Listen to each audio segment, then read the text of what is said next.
සාමාන්‍ය මොලේ වයර් මාරු වෙච්ච වෙලාවට. මම කොයි මහත්තුරුන්ටත් කියන්නේ මේ වෙලාවට කුස්සිය පලාට යන්න එපා තව සාස්පං ඇදෙන්න. එක්ක පොඩි උන් මුටි ගන්න. එයාට ආවේගය පිට කරගන්න දෙන්න. ඒකට කරන්න ඕන එක මම කියන්නේ. මේ මිනිස්සයා මට කියනවා ඔබතුමා මගේ භාර්යාව හොඳට අඳුරනවනේ. කෝල් එකක් දීලා අහන්න බැරිද මොකද්ද මගෙන් සිද්ධ වෙච්ච වරද? මම මේ තාත්තව ගෙදර එක්කගෙන ඇවිල්ලා අපි අසමගියෙන් බව තාත්තට දැනුත් ඒක හොඳ මදිනි. මට මේ දවස්වල වැඩට ගිහිල්ලා මේ ලෝකේ දෙයක් පිළිවෙලට කරගන්න බෑ. ඔළුව නරක් වෙනවා. මිනිස්සු එක්කත් අනවශ්‍ය කතා බස් වලට හරියට මම පැටලෙනවා. දැන් මන්න මිනිහෙක් ව්‍යාපූල වන හැටි නොසිතූ විරු ලෙස. මම දවසක් විවේක පාඩුවේ මේ නෝනට දුරකථන ඇමතුමක් දුන්නා. දීලා ටිකක් වෙලා කතා කර ඉඳලා හොඳ වෙලාවක් බලලා මම ඇහුවා. මේ දවස්වල දෙන්නත් දෙකක් තමනාපයක් එහෙම තියෙනවා. මොන පිස්සුදනේ කිව්වද අපිට එකක් ගන්නවා කියලා ඈ කිව්වද මේක කියනවා කියලා අතර කිව්වද ඈ කිව්වද තාපොඩ්ඩේ මගේ ටෙලිෆෝන් එක විසි වෙනවා ඒ නාදේ ඉස්සෙල්ලා කාපට් පාරේ බොහොම සෞම්‍ය විදියට වාහනයක් යනවා වගේ කතා කර කර හිටපු මිනිස්සයා ඇගිලි තියෙන පාරකට වාහනේ වැටෙනවා වගේ දරබර ගාලා ගුරුසු විදියට කෑ ගහන්න පටන් ගත්තා මට දැනුණ ප්‍රශ්නයක් නියමෙටම තියෙන බව මම අතෑරියේ නෑ මං වටවංගුව ගහ කොහොම හරි අල්ලලා ආපහු පීල්ලට දාගත්තා ටිකක් සංසුන් වුණාට පස්සේ මම ඇහුවා කොහොමද මහත්තයාගේ තාත්තා එහෙම අපෝයේ ඉන්නේ ඉවරයි මගේ ඇන්තූරියෙන් ගස් ටික බුලත් කියලා ගහලා වනසලා ගන්න දෙයක් නැහැ ඔන්න මම මේ ගැන එයාත් එක්ක කතා කළා ඒක තමයි එයාගේ ප්‍රශ්නේ පේරාදෙනියෙන් ගෙනල්ලා හරි අමාරුවෙන්ලු හදාගත් ඔක්කොම බුලත් කියලා ගහලා වනසලා බුලත් කියලා පාරක් වැඩිලා ඇති හැබැයි ඉතින් ඔක්කොම වනසන්න තරම් ওই දවස් හතට ඔය යකා බැරල් එකක් විතර කියලා ගහනවා. අපි බුලත් කාබුනේ මිනිස්සුය. දැන් පේනවනේ. ඈ කළු ලපයක් හිතේ තියාගෙන S2 කාරිනකොට ඔක්කොම පේන කළු පාරට යනවා. මං කෝය බුලත් කියලා පාරට පවුල කඩා ගන්න එපා. පඩික්කමක් ගෙනිහිල්ලා ගිහින්. ගමක නිදාසේ ජීවත් වෙච්ච මිනිහෙක් පිටක් කාලා කියලා ගහනවා. ඉඩ තියෙනවා. වයින්කොට හේදිලා යනවා. අතු ගන්නකොට අතු ගෑවිලා යනවා. මේගොල්ලෝ පර්චේස් 10ක් අරගෙන 10 පිරෙන්නම ගියේ හැදුවා.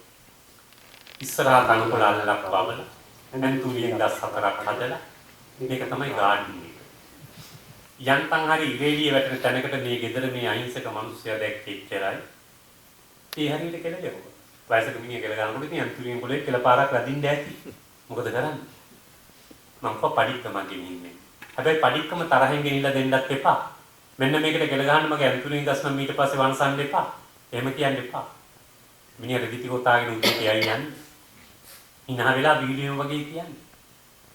තාස්තේ බුලත් කාලා මේක පාවිච්චි කරන්නකෝ. මම හවසට හොදලා තියන්නම්කෝ. එහෙම කියන්නේ. එහෙම කිව්වට පව් සිද්ධ වෙන්නේ නැහැ. අපි වැඩි හිටියෝ රැක බලා ගන්න සංස්කෘතියක උරුමකාරයෝ.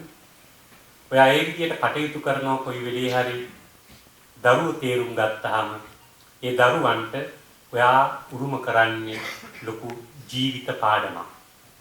ඒක පොතපතේ දැනුම වගේ නෙමෙයි. අපේ අම්මා ජීවත් වුණේ මෙහෙමයි. අපේ අම්මා 100ක් සැලකුවේ මෙහෙමයි. ඒකේ දරුවන්ගේ අනාගතයට ලොකු ආලෝකයක්. ඒක කොයි වෙලේ හරි අවබෝධ කරගත්තාම ඔයාගේ ස්වාමි පුරුෂයාගේ හිතේ ඔයා ගැන ලොකු ගෞරවයක් ඇති වෙනවා. ඉතින් මොනවා කිව්වත් එයාගෙන් ප්‍රතිචාරයක් ලැබුණේ නැහැ. අපේ කතාව අවසන් වුණා. දවස් කීපයකට පස්සේ නෝනා මට දුරකථනයෙන් කතා කරලා කියනවා ඔබතුමාගේ උපදේශයේ හරි මං තාත්තට පඩික්කමක් ගෙනිච්චා. මං වැඩේලා හවස ගෙදර එනකොට තාත්තා එක පාවිච්චි කරලා හොදලා නමලක් තියෙනවා. එයාට එච්චරයි කියාගන්න පුළුවන් උනේ ටෙලිෆෝන් එකෙන් ඉකි ගැහිලා ඇඬුණා.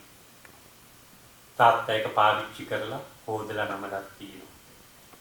දැන් බලන්න අපේ හිත අපි වෙහෙසටපත් කරගන්නේ මොනතරම් නොයදගත් කාරණා මතද මේක අපි තේරුම් ගත යුතුයි.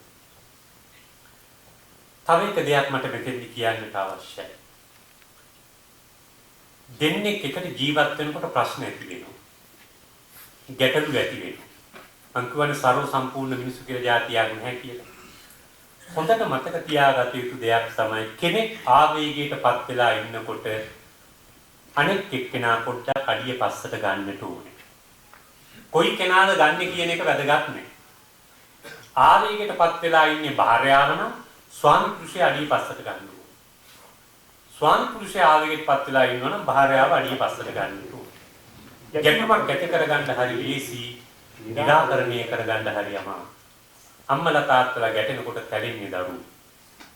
මේක තේරුම් ගන්න ඕනේ. හැබැයි මෙන්න මෙතෙන්දී මම දන්නවා ගැටුමක් ඇති කර ගැනීමේ ක්‍රියාවලිය සම්බන්ධව හුඟක් වෙලාවට ස්වාමි පුරුෂයෝ මුල් වෙනවා.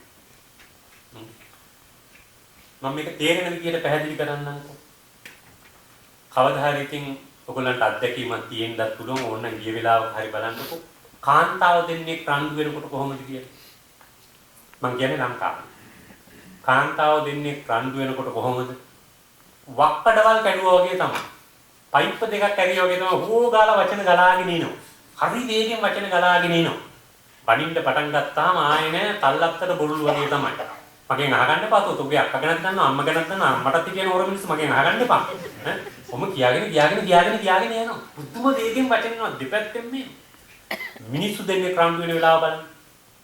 වචනේ එන්නේ නෑ. අන්න ඒකයි වැඩි. වතුර කපලා.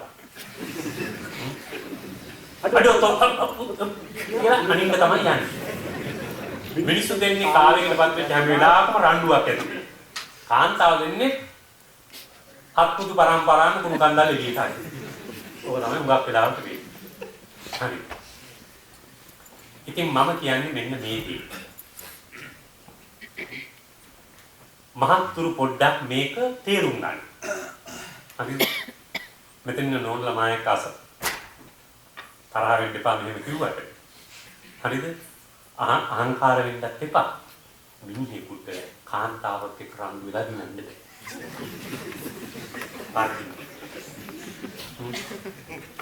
එතකොට දැන් මිනිස්සු පරදින්න කැමති නෑනේ.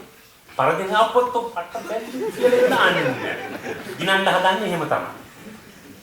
ඕක තමයි ඊගාව නේදී. රාගණිකට මායි මෙතන මිනිහා. බයිබෝස් එකෙන් තමයි දිනුම ගන්න හදන්නේ. ඒක දිනුම නෙමෙයි. ඒක දිනුම නෙමෙයි. ඒ හින්දා මේ කාරණාව තේරුම් ගන්න. හැම තිස්සෙම කාන්තාවක් කිසියම් ආවේගයක් පිට කරන්නේ සැබවින්ම ස්වාමි පුරුෂයාගේ අවධානය Tamanට නැතිකොට. අවධානය නැතිකොට. සමහර මිනිස්සු කියන්නේ මම කිසි දෙයකින් අඩුපාඩුවක් කරලා නැහැ. කන්න බොන්න, ගෙවල් දොරවල්, යාන වාහන, සල්ලි භාගය ඔක්කොම තියෙනවා. මගේ කරුමෙට මේ ගෑණි සර් මට හම් වෙලා තියෙනවා. ඔන්නේ කියන. එක දවසක් එක මහත්තයෙක් මට කියනවා මම සර්ගේ කතා හුඟක් අහලා තියෙනවා. පොතුත් කියවලා තියෙනවා. ඒ වුණාට සර් මගේ වයිෆ් හරි රළුයි කියලා කිව්වා. මම මොකද්ද? මගේ වයිෆ් හරි රළුයි සර්. දැන් මිනිහා මොකද්ද මට මේ කියන්නේ? මම ඊටාම හොඳට යහපත් විදිහට ජීවත් වෙන්න දන්නවා. කරුමෙට මට සෞතු ගෑණියක් හම්බ වෙලා. ඒක නෙකියන්නේ. මම කව බලන්න නිදර්ශනයකින් කියන්නකෝ. නිදර්ශනයක් කියලා එකක් නෑ සර්. උදේ ඉඳලා හැන්ද වෙනකන් නිදර්ශනය තමයි. මම කව හරි මට තේරෙන්නේ මොකක් හරි එකක් කියන්නේ. ඔන්න දැන් පෙරේදා දවස් දෙකකට පස්සේ මම රාජකාරී ගමනක් ගිහිල්ලා ගෙදර ආවා. මගේ නෝන සාලේ වාඩි වෙලා මොකක්ද එකක් මහනවා. මං ගෙට ගොඩ වුණා ඔලුස්සලවත් බැලුවේ නෑ. මං කාමරේට ගිහිල්ලා බෑග් එක තියලා ඇඳුම් මාරු කරගෙන ඇවිල්ලා කිව්වා මට තේ එකක් හදලා දෙන්න කියලා. නෑ වුණා වගේ හිටියා. ටික වෙලාවකින් අර මහමින්ට වෙන පුටුවකට විසිකලා ගියාලු කුස්සිය. මෙයාට දුන්නු තේ එකක් හදාගෙන ඉයි කියලා. කුස්සියට ගිහිල්ලා ඇවිල්ලා ආපහු වාඩි වෙලා අරක මහන්න පටන් ගත්තා. මිනිහා ටිකක් වෙලා බලාගෙන ඉඳලා ඇහුවලු මට තේ එකක් හදලා දෙන්නවා. හදලා දෙන්නම් ඔය ඉන්නව නැහින් නැතුව වතුර පැහැනක. මට ඇහුණා ඉන්නව නැහින් නැතුව. මගුල්. මෙයා ගතෙන්ට බෙල්ල දෙක ගන්න දෙන්නේ. මිරිකලා නැහැ කොයි වෙලේ හරි මිරිකන්නත් බැරි.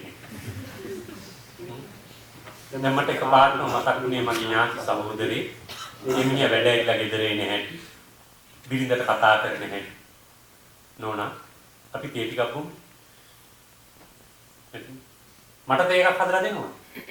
අමුදලත් ඕන හදාගෙන ඕන මට ප්‍රශ්නයක් නැහැ මට හදලා දෙන්න. අපි නෑ. ඔතනනේ වරදින තැන. නෝනා අපි තේ ටිකක් බොමු. දැන් බලන්නකො ලස්සනයි මේක. අර කාන්තාවගේ මනසකට පොඩි සහනයක් දැනෙනවනේ. මමත් ඉන්නවා ඒ ලෝකේ කියන එක දැනෙනවනේ. මට තේ එකක් හදලා දෙනවා. මෙතකින් තෝ කියලා එතකොට හිතෙනවා. හරි.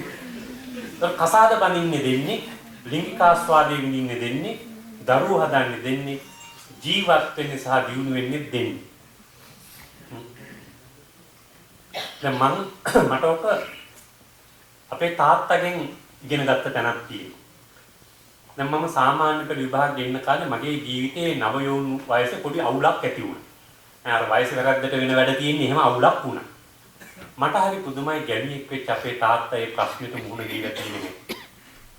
බොහොම නිහඬව අපේ තාත්තා දුර පළාතක හිටපු සහෝදරියකගේ ගෙදර මාව ගෙනියලා නතර කළා. අහවල් දෙයකට කියන මම දන්නේ ගෙනියලා නතර කළා. නතර කළා අපේ තාත්තා මට ලියමනක් කිව්වා. අපේ තාත්තා ජීවිතේට ලියලා තියෙන එකම එක ලියම. මගේ මේ තාත්තා කියන පොතේ මම මේ සිහිවටනයක් ඇටියෙ ලියුමනේ කොටසක් මුද්‍රණය කරලා තියෙනවා. හරි. පුතා ඇතුළු පවුලේ සියලු දෙනා වෙතට ලියෙමි. මම ආවාට පසු සැපසනීප දැනගන්න නොලැබුණු නිසා කනගාටු වෙමි. පුතාගේ විභාගයේ 12 වෙනිදාට යෙදී තිබී. විභාගයට සිටින කොළේ මෙහි ආවා. ඒ දිනට කලින් පුතා එනවාද මම එන්නේ. අක්කාගේ වාත අමාරුව ගැන මම සහ අම්මා දුක් වෙමි. දැන් බලන්න මේ පිටිසර ගමක ගැමියෙක් ලියපු වචන 1975 මේක ලියලා තියෙන්නේ. අක්කාගේ වාත අමාරුව ගැන මම සහ අම්මා දුක් වෙමි. මම දුක් වෙමි. මේ වාක්‍යෙ ලොකු බරක් තියෙනවා. මම සහ අම්මා දුක් වෙමි. දෙන්නේ එකට ජීවත් වෙලා තියෙනවා. හරි. මට නිතර මෙන්න හිතෙනවා උඹලා බලන්න. පුතා විභාගයෙන් සමර්ථ වී හොඳ මිනිහෙක් වෙන්න බලන්න. මම මේ තරම් දුක් විඳින්නේ උඹලා නිසායි. ඒ ගැන කල්පනා කර උඹලා හොඳින් ඉන්න උත්සාහ කරන්න. මම රටේ හොඳින් උන්නු නිසා මට කවුරුත් සලකනවා. ඊට වැඩියෙන් හොඳට උඹලා ඉන්න ඕනෑ බව Taman වටහා ගත යුතුයි. මගේ ජීවිතය සම්පූර්ණයෙන්ම වෙනස් කළේ මේ ලියමන. මම මේක ලැබුණු දවසේ එළි වෙනතුරු ඇඬුවා. මම අදිෂ්ඨානයක් ඇති කරගත්ත තාත්තා බලාපොරොත්තු වෙන ලෝකෙ මම කවදා හරි ගොඩනගා ගන්නවා. මම කරපු වැරදි ගැන එක වචනයක්වත් මේකේ ලියලා නැහැ. මට දෝෂාරෝපණයක් කරලා නැහැ. හැබැයි මගේ පපුවටම දැනෙන්න කතා කරලා තියෙනවා. දැන් මෙතන ඉන්න තාත්තලටත්